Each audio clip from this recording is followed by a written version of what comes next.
Sadhu, sadhu, sadhu.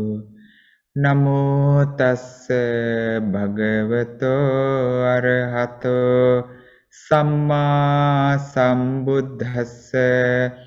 Namo tassa bhagavato arahato samma sambuddhassa. Namo tassa bhagavato arahato samma sambuddhassa. Sadhu, sadhu, sadhu. Homage to our most venerable teacher Bhante, our Pinot Loku Swamin Wahanse. Sadhu, sadhu, sadhu. Namo Buddhaya. Most venerable Bhantes in the monastery and dear Dhamma disciples and children. So we are so lucky. We are here today to talk about our Supreme Buddha. So by now we have talked many things about our Supreme Buddha, his wisdom and his understanding, his amazing knowledge he gained, fulfilling the perfections in the past, he became the Supreme Buddha. We talked many things about that too, about our Mahabodhisattva, the future Buddha. So now he is the Supreme Buddha. If you remember, we talked about the 10 powers or Dasa Bala Jnana last week in our last episode. So here today, we will talk about 4 Visharada Jnanas. Visharada is the word for the self-confidence, or the Supreme Buddha is the foremost, or he doesn't have any challenges. No one can challenge him. You are not like this. Your knowledge is not like this. Or you did not attain this enlightenment stage or something. No one can challenge in the entire world. In these cases, the Supreme Buddha is called Visharada, self-confident, or he is the foremost. He has no challenges. He has no one second to him in the world. In these cases, the Buddha is called Visharada. Right? Do you know this word? So, in the book Acharya Manoso, the marvelous sage, the English translation, so our Pinot Lokusaminose explains about these Visharada Jnanas. Jnana is the knowledge or the wisdom of the Supreme Buddha. Based on that beautiful chapter, we will talk about the Visharada Jnanas of our Supreme Buddha today. If I share my screen like this,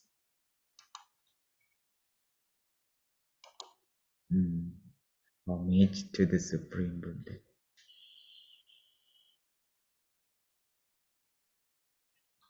This is how I start my lesson to talk about Visharada Jnana, 4 kinds of incredible self-confidences. Self-confidences. Okay, 5 Visharada Jnanas. So 4 Visharada Jnanas. Can you see the screen clearly, everybody? Yeah, my son. Okay. The first part of the lesson goes to Dinara. Yeah, my previous time answer. Dinara, Mali is sitting nearby. Huh?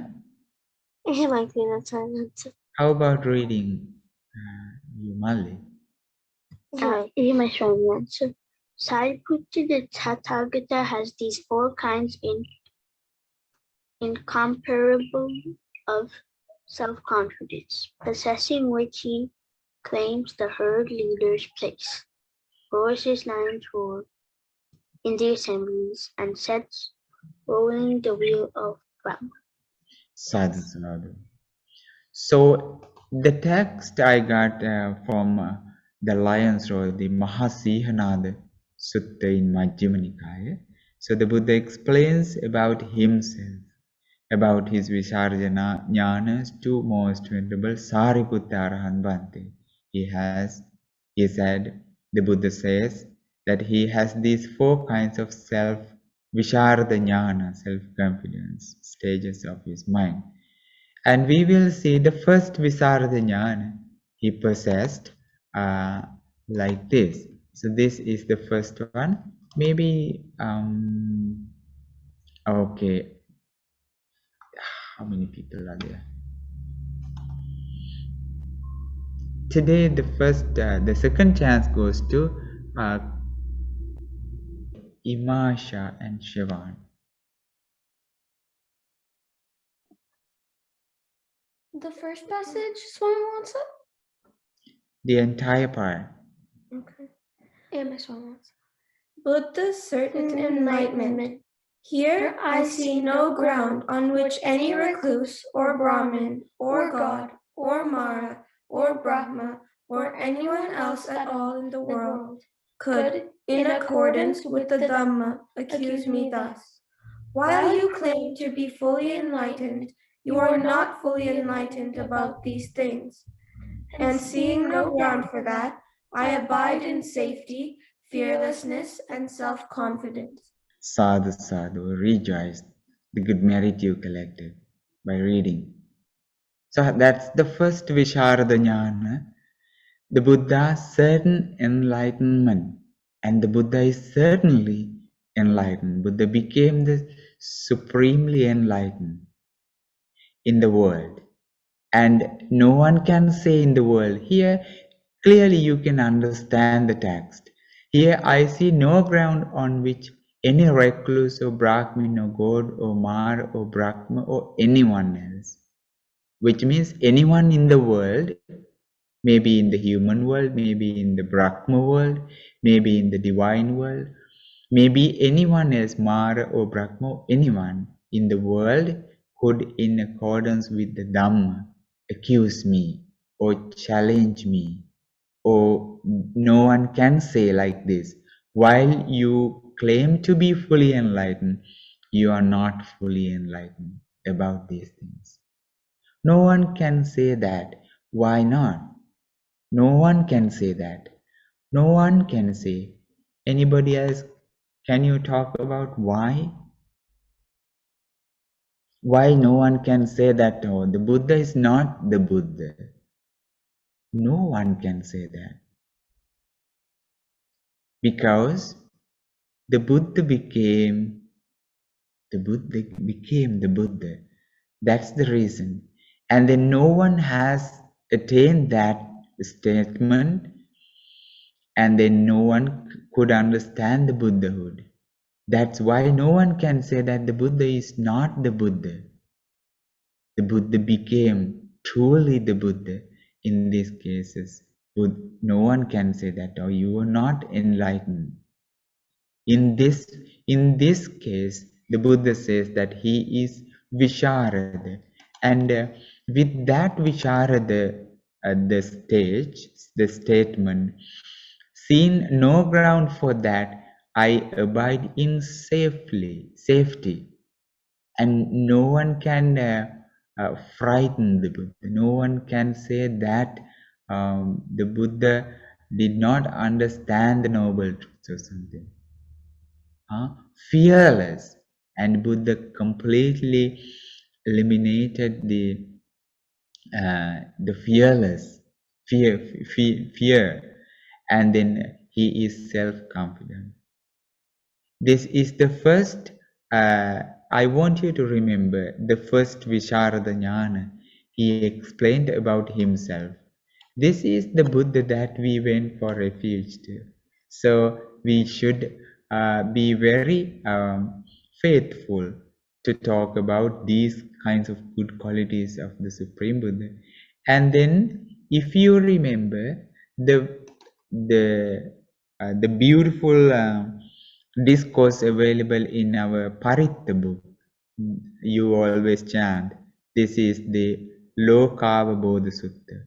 In Lokava Bodha Sutta, I will share something from Lokava Bodha Sutta as well, like this.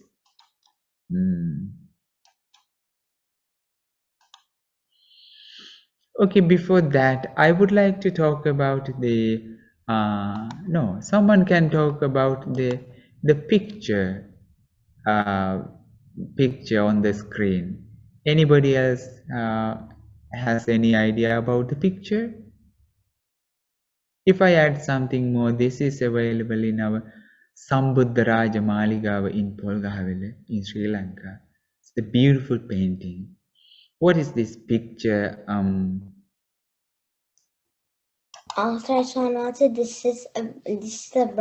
This is about the Brahma world. Yeah, this is the Brahma world, a Brahma. Anybody else who know the name of this Brahma?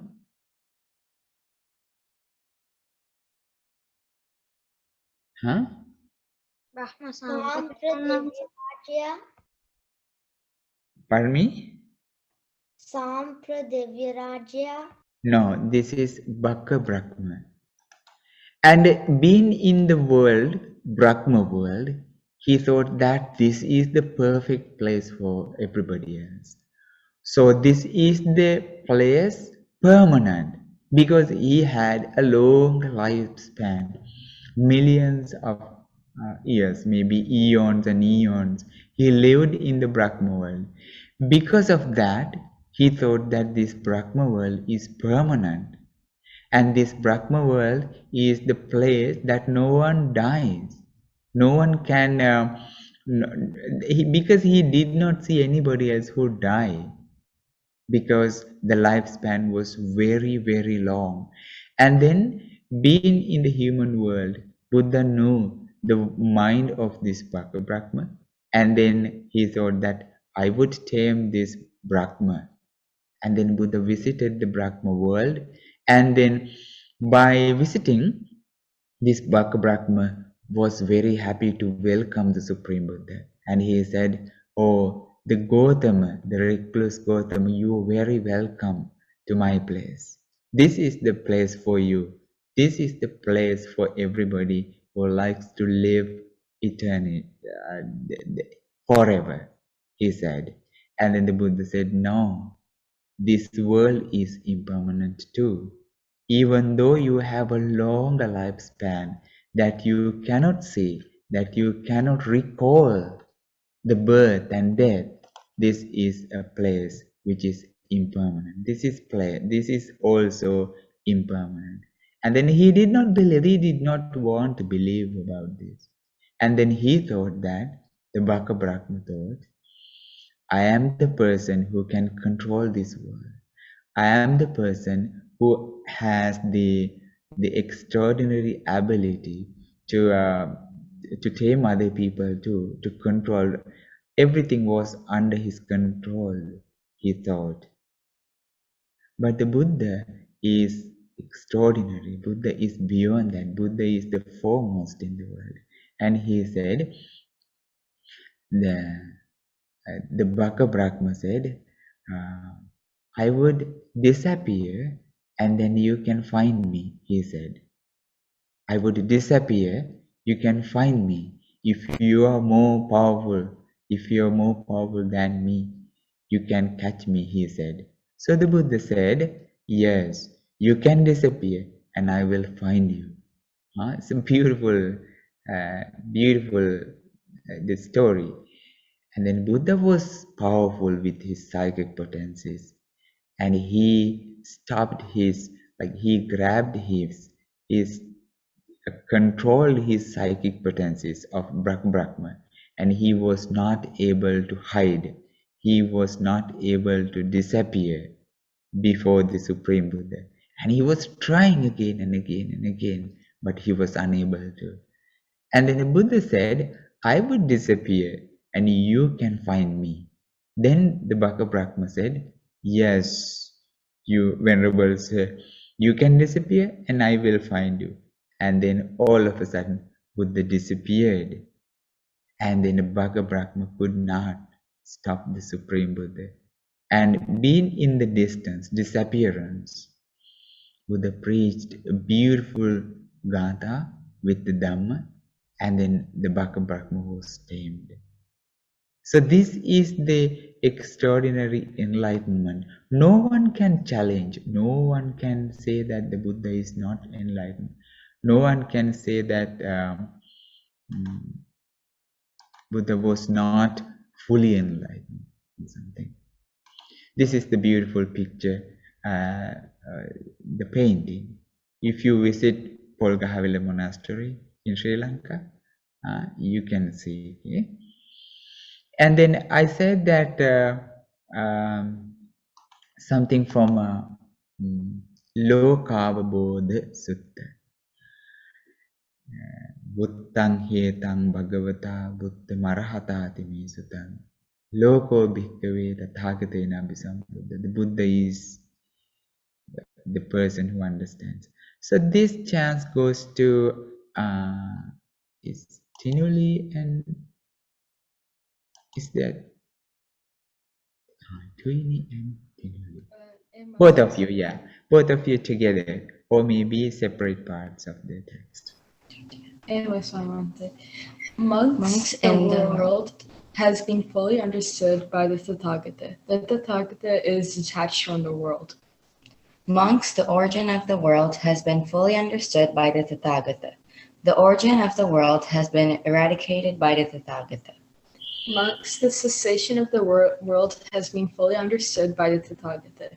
The cessation of the world has been realized by the Tathagata.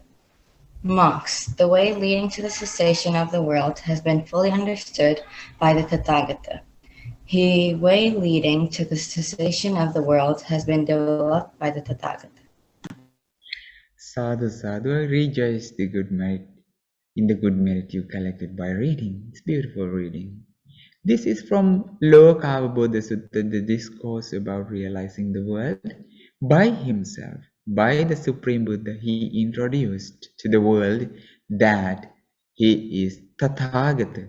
Tathagata is the person who has that wisdom, the perfect wisdom. So here the first part of the text, monks, the world has been fully understood by the Tathagata. The Tathagata is detached from the world. So that's how he claimed about the Buddhahood, the Buddha himself. He said about this. The origin of the world has been fully understood. So even when he was talking about the Four Noble Truths also, the suffering, the origin of suffering, the cessation of suffering, and then the path leading to the cessation of suffering. In the same way, he explains about this world. Origin of the world has been fully understood. What's the origin of the world? What's the origin of the life? What's the origin of the samsara? What's the origin of suffering and everything? Understood by the Tathagata. The origin of the world has been eradicated. See? So the Buddha is the only person who understood about this world, who understood about this life, and eradicated the origin of this life. That's why. So monks, the cessation of the world has been fully understood by the Tathagata, which is like the path, the cessation, the way, the method of the cessation of the suffering, cessation of the world, of life. He understood fully. The cessation of the world has been realized. And then the last part of the text. The way leading to the cessation of the world has been fully understood by the Tathagata. The way leading to the cessation of the world has been developed by the Tathagata. What is the way leading to the cessation of the world. That was anybody else? The Noble Eightfold Path. The Noble Eightfold Path. So that's how he was talking about his wisdom. I want you to remember again this part, the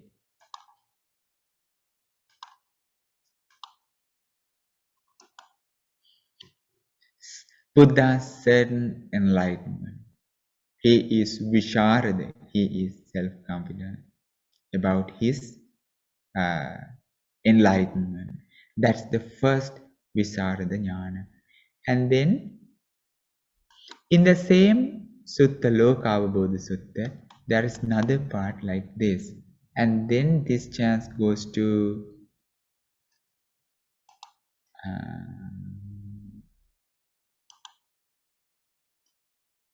Kemet. Yeah, my son. Monks in the world with its devas, manas, and brahmas, with its recluses and brahmins, and this whole generation with its devas and humans, the Tathagata is the conqueror of all undefeated, the one who realized everything, the one who took everything under his control. Therefore, he is called the Tathagata. Sadhu Sadhu, I rejoice in the good man. So why the Buddha is called Tathagata? Anybody else that has any idea about this? No, but that's not an answer. So the Buddha had like the 9 qualities like Arahang, Sama Sambuddha, Vijayatan Sampanno, Sugata Lokavida, Antarversnam Sarati, Satyamana Sanang Buddha, and Bhagava. So the Buddha had all these qualities, and so because of that, the Buddha is called the Tathagata. Yes. The one who realized everything, the one who took everything under his control. So the Buddha had the 9 qualities, and he's foremost in all these qualities. Thank you for sharing your knowledge with other people too. Yes. So this is about the first Visharada Jnana we were talking about. And then what was that again? What was that? No one can challenge about his enlightenment. That's the first one. Okay, the next one we will talk about. This chance goes to Gauri and Ritmi Rajapaksa. Buddha's certain destruction of defilements. I see no ground on which any recluse or Brahmin or god or Mara or Brahma or anyone at all could accuse me thus. While you claim to be one who has destroyed the defilements, you have not destroyed these defilements. And seeing no ground for that, I abide in safety, fearlessness, and self-confidence. Sadhu Sadhu for your beautiful reading. Thank you. The certain destruction of defilements. Do you have any idea about defilements? What are the defilements? Anybody else? Defilements. Hiru? Any kind of impurities or taints or any negative feelings, they are called defilements. That defilements that defiles the mind. And then the Buddha has eradicated all the defilements from his life. And then no one can challenge that the Buddha has this defilement, and this Buddha is impure. So Buddha is not purified, fully purified. No one can challenge because the Buddha was fully enlightened and purified. And then what about this picture on your screen? Anybody else to talk about this story? It's a beautiful girl in the front of the Supreme Buddha with her mom and dad. Who knows about the story? This is Markandeya. Yes. Okay, I will share this story about Markandeya. Markandeya, see the picture? Markandeya's father was Markandeya, Brahmin Markandeya, and his wife was Mother Markandeya. The daughter was Markandeya too. And then Markandeya, the Brahmin Markandeya, was a person who goes to a certain place for his sacrifices in the forest. One day, when he was going there, Buddha was in the monastery and saw with his divine eye, with his the compassion, when he was meditating, two people, Brahmin Markandeya and Brahmin Markandeya, are very fortunate to understand Dhamma. And then out of his compassion, he visited the place that the Markandeya comes for his sacrifices, offering place. And then when he was going to the place of sacrifice, he noticed that the Buddha was sitting, and he saw that he was amazed by the appearance of the Supreme Buddha. He was beautiful, and he has an extraordinary qualities in his body, the extraordinary marks of a great person. Looking at this beautiful appearance of the Supreme Buddha, he thought, the Markandeya thought, oh, this is the perfect person for my daughter. I am looking for a husband for my daughter Markandeya. And then he all of a sudden ran home and said to the Lady Markandeya, his wife, oh, make my daughter beautiful, and I found the perfect person for her husband. We will take our daughter to that person. He is not a human, he is not a deva, he is in the middle. So he is beyond the beauty of the human world. He is the most perfect person. And then my daughter is the most beautiful girl ever in the world, he thought.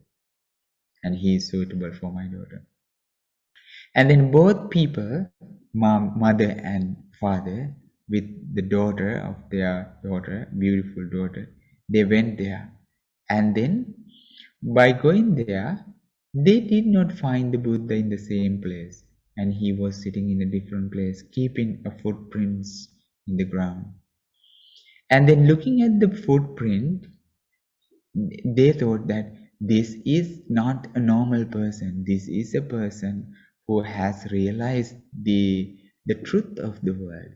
Anyways, they took their daughter to the Supreme Buddha and said, this is the most beautiful girl ever in the world.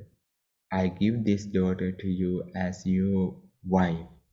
Take my daughter's hand, and we are happy to give you the marriage, the blessings for your marriage, they said. And then the Buddha said to Markandeya was very arrogant about her beauty. Buddha said, I am fully enlightened and I have no any defilements, even to touch the impurities. This body is full of impurities. This body is like, do you know the beautiful simile he said about this body? Like a clay pot filled with excrement, he said. This body is like the clay pot filled with excrement. I don't even want to touch this part even with my feet, he said. By listening to this, mother and father, they thought that this is not a normal expression. We should listen to this Dhamma, and they sat on the same place to listen to the Dhamma, and then they were fortunate to listen to the Dhamma from the Supreme Buddha, and then they became Anagami, non-returners. They were very fortunate to understand the Dhamma. Meanwhile, Magandia was very angry, very mad at the Supreme Buddha, because she thought that the Buddha insulted me. Buddha insulted me, saying that my body is like a pot of excrement.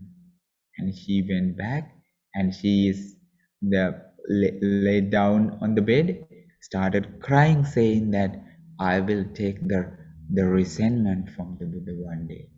If I get the chance, I will do something for his insultant. So I will take this revenge uh, anyways in the future. He was determined to take her revenge, to kill Buddha or something. That was about Magandia, but Magandia was not successful after that, and we will share the rest of the story after talking about the next part of the lesson.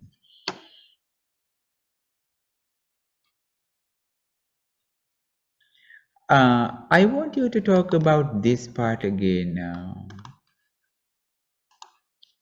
While you claim to be one who has destroyed the defilements, you have not destroyed these defilements.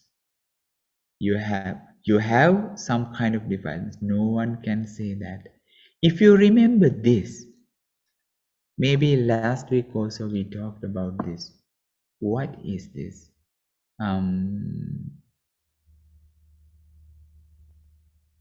Imasha and Shivan, what is this? If you have any idea about this. Swami Wansa, this is when Mara, the evil one, sent his 3 daughters to distract the Buddha from attaining enlightenment. Yeah, but what happened after?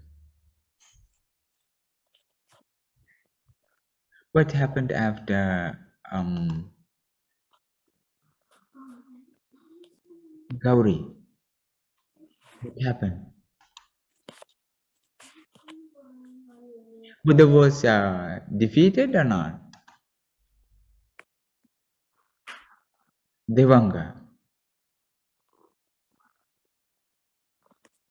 No, What happened to the daughters of Mara? they were defeated. Like they had to go back to hell. Why? Because they couldn't defeat Lord Buddha. Yeah. Yes. So they tried. You're right. They tried in different ways to distract the Supreme Buddha. Maybe showing that they are very young people, they are very attractive people, girls, and they are the most beautiful people in the world, something like that. Dancing, singing, and playing musical instruments, doing lots of things. They just wanted to stop the Supreme Buddha. But even though the Buddha is not enlightened yet, so they were Buddha had that eradication of the defilements. Like he had a very strong mind and pure mind, not to get distracted, not to be polluted, like not to be engage in the sensual pleasures in the world. And he closed his eyes, and then by doing this, the daughters of the Mara went away, defeating. So this is what that we were talking about, this part. While you claim to be one who has destroyed the defilements, you have not destroyed these defilements. If we had any kind of impurity, maybe he can change his mind, but he did not. Any questions, everybody? before going to the third one. Remember the first one, he has no any challenges from the world about his enlightenment. And then the second one is Buddha's certain destruction of defilements. No one can challenge that. No one can challenge that you have not eradicated your defilements. You have even a small part. No one can say that in the world. Remember? Are you ready to go to the next one? Okay, the third one is for, let me see, Yenukit. Yenukit's camera is not on.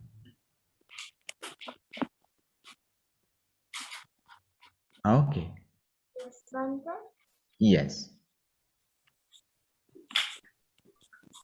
Bhante, shall I go on and read? Yeah, your chance to read. Okay, Bhante. Third one, Buddha's certainty regarding obstructions. I see no on the path to Nibbana. I see no ground on which any recluse or Brahmin or god or Mara or Brahman or anyone at all could accuse me thus. Those things which you call obstructions, even if one were to engage in them, will not obstruct one's path to Nibbana. And seeing no ground for that, I abide in safety, fearlessness, and self-confidence. Sadhu, sadhu. So what was that? What is the statement that no one can challenge him? Those things which you call obstructions, even if you were to engage in them, will not obstruct one's path to Nibbana.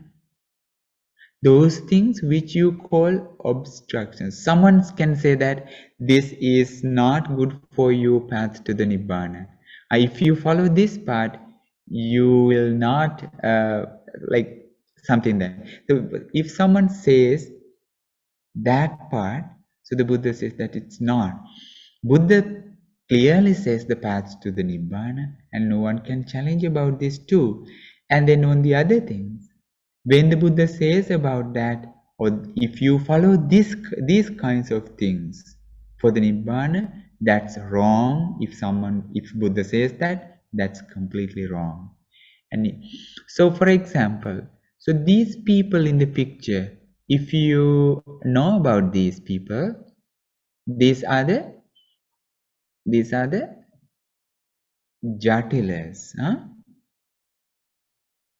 Remember Uruela Kashyapa, Gaya Kashyapa, Nadi Kashyapa.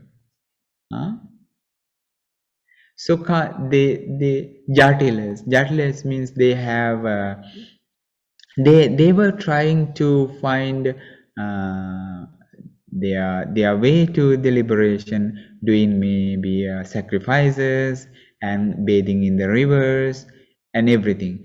But that's not the path to the Nibbana. They never can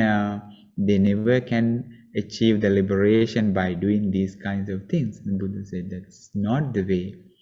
It's not the path to the Nibbana. It's not path to the complete destruction of suffering. And then even though they were following the Jatilas, the Uruvela Kashyapa had psychic potencies too from his meditation. But the psychic potencies are not gained by following the Noble Eightfold Path. Maybe from a different meditation. They practice meditation and they had these the psychic potencies too. But the Supreme Buddha is not like that.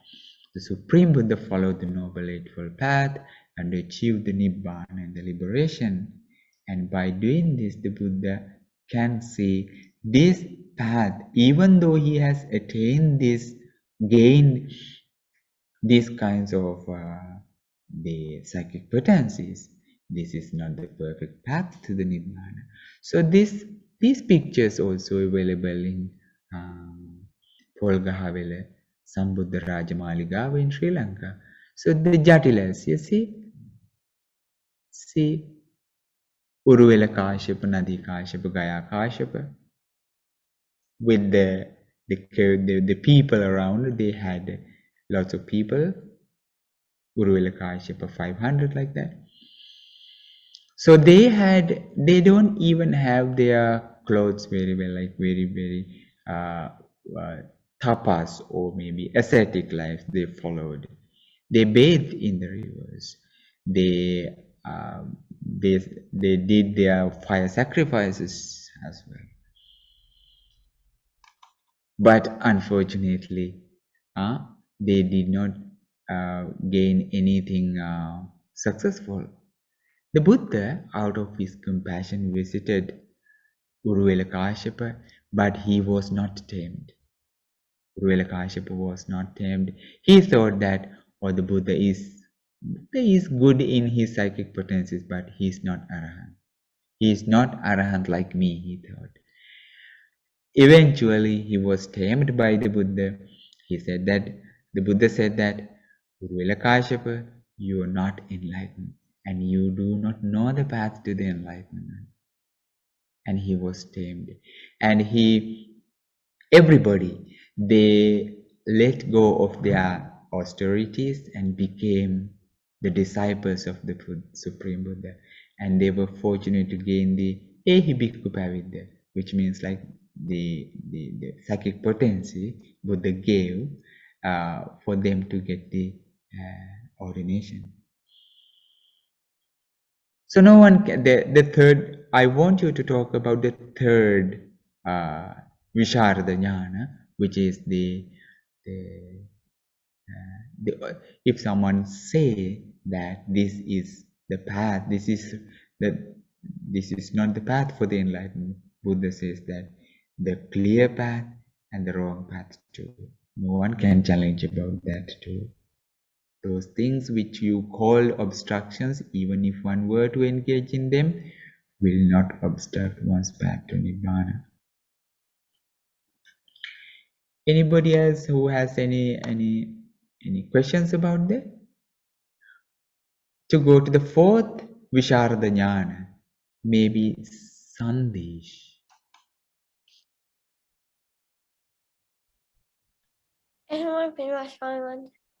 Buddha's certain result of preaching the Dhamma. I see no ground in which any recluse or Brahmin or God or Mara or Brahma or anyone at all could accuse me. Thus, when you teach the Dhamma to someone, it does not lead him when he practices it to the complete destruction of suffering. And seeing no ground for that, I abide in safety, fearlessness, and self-confidence. Good. So when you teach the Dhamma to someone, it does not lead him when he practices it to the complete destruction of suffering. When you teach the Dhamma to someone, it does not lead him when he practices it to the complete destruction of suffering. Which means the Dhamma is only for the Nibbana, complete destruction of suffering.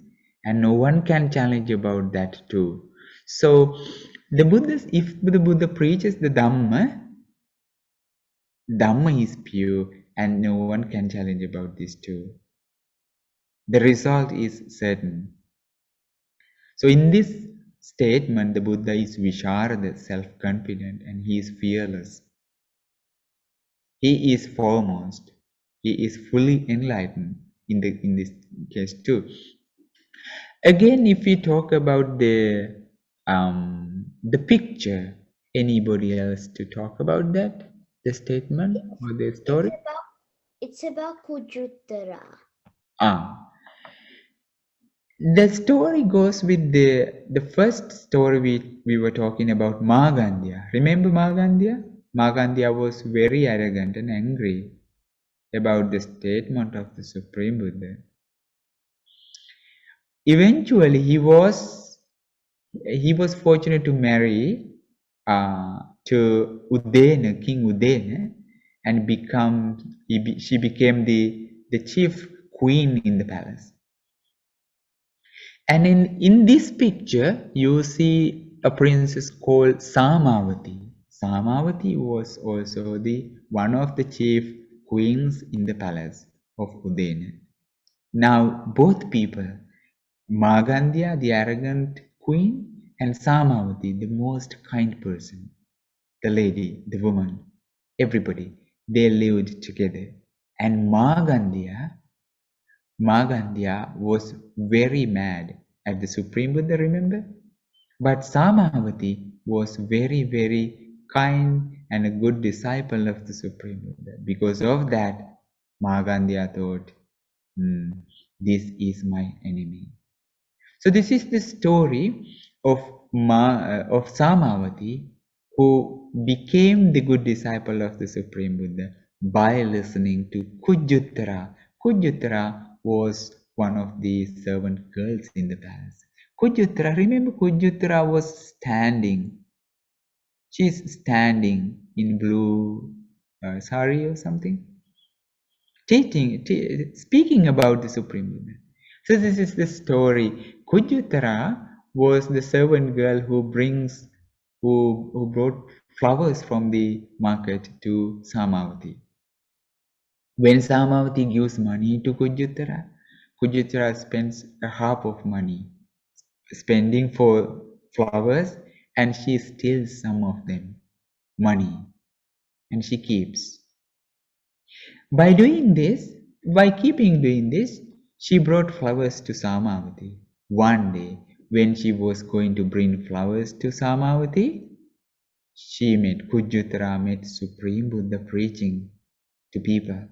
She was like curious about his preaching and listened about the precepts, listened about the refuge, listened about the pure Dhamma, and she became virtuous after listening to the Supreme Buddha.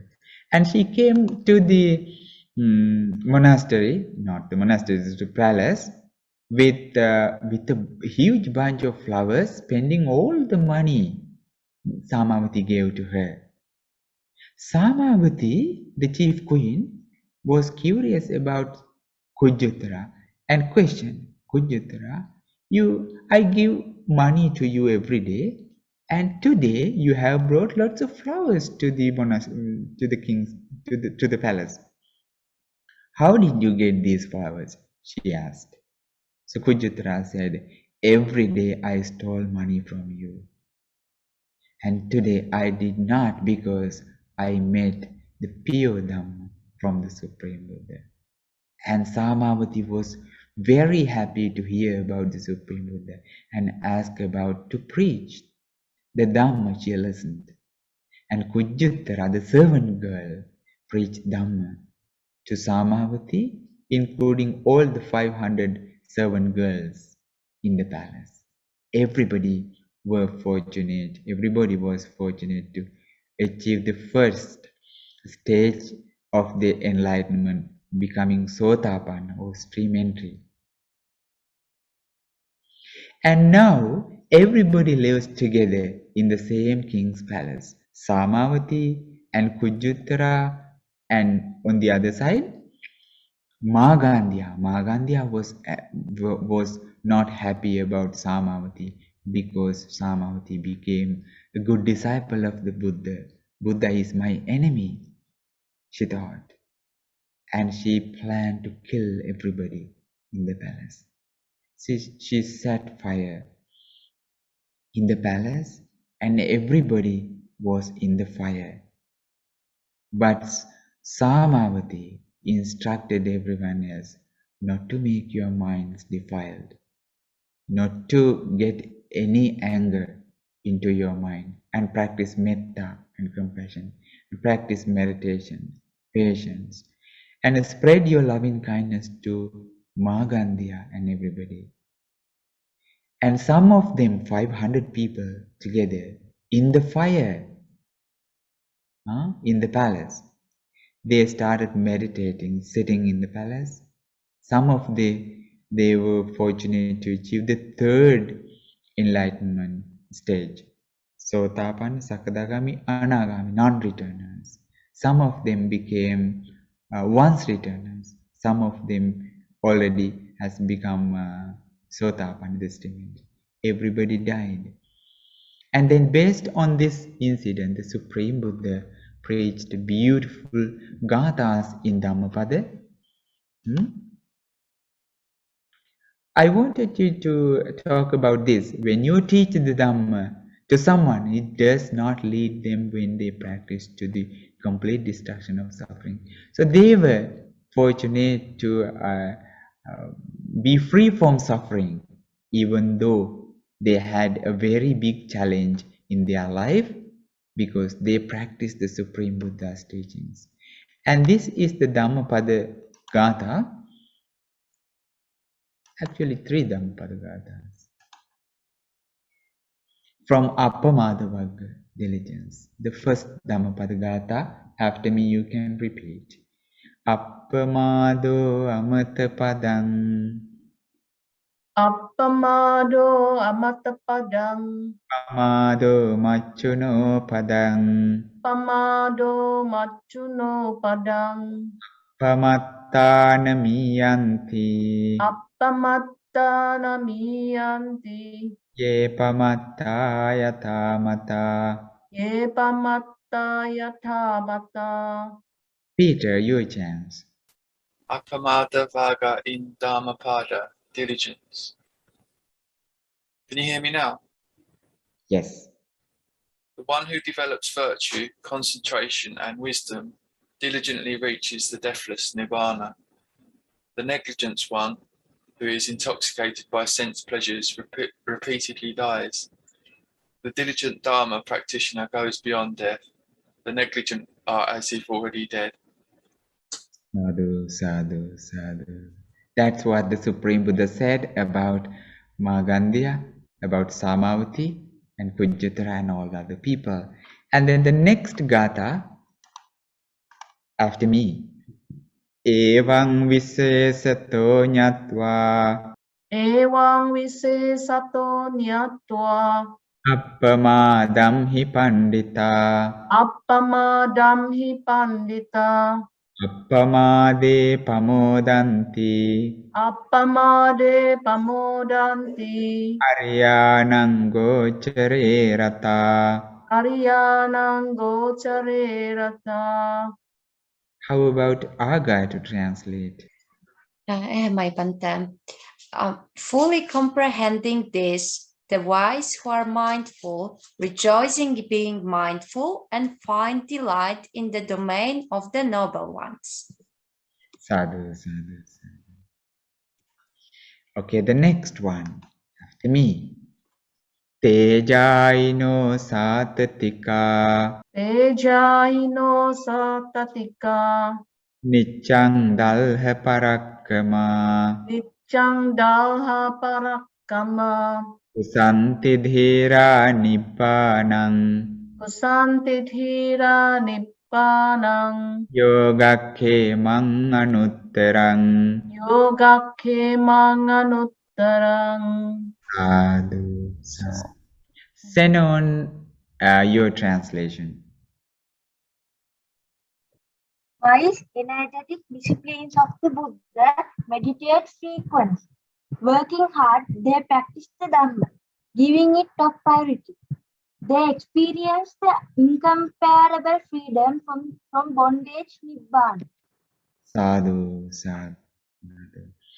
Okay, everybody, we were talking about the Visharada Jnana of the Supreme Buddha as I talked. One, this is the first Visharada Jnana of the Supreme Buddha. I want you to remember the first one. No one can challenge about his enlightenment. No one can challenge. And then the second Visharada Jnana of the Supreme Buddha, I want you to remember, is this. Buddha's certain destruction of defilements. No one can challenge about his certainty of the purification. And then the third Visharada Jnana is this. Buddha's certainty regarding obstructions on the path to Nibbana. If the Buddha says that this is not the path to the Nibbana, That's not, that's certain.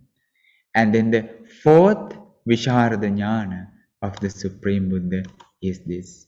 The Buddha has certain results of preaching to the Dhamma. If the Buddha preaches the Dhamma to the deathless stage of Nibbana, that's just the path and not anything else.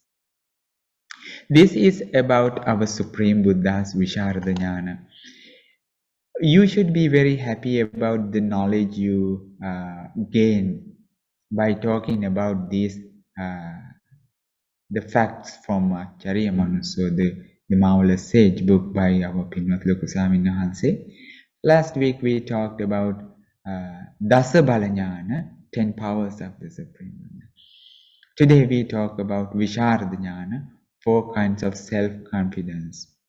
These are the wonderful and marvelous qualities of our great teacher, the Supreme Buddha. So by talking about these things, the main thing that we expect is gaining the faith and then developing the developing the confidence in the Supreme Buddha, the wisdom. When we make our mind pleasant towards the Supreme Buddha, it's not a simple thing. It's a huge thing that is very, very beneficial for us to practice this Dhamma. And then this, the faith will give you lots of good merit to your mind, lots of good merit to your life to practice this Dhamma and to achieve the higher levels of the enlightenment in the future.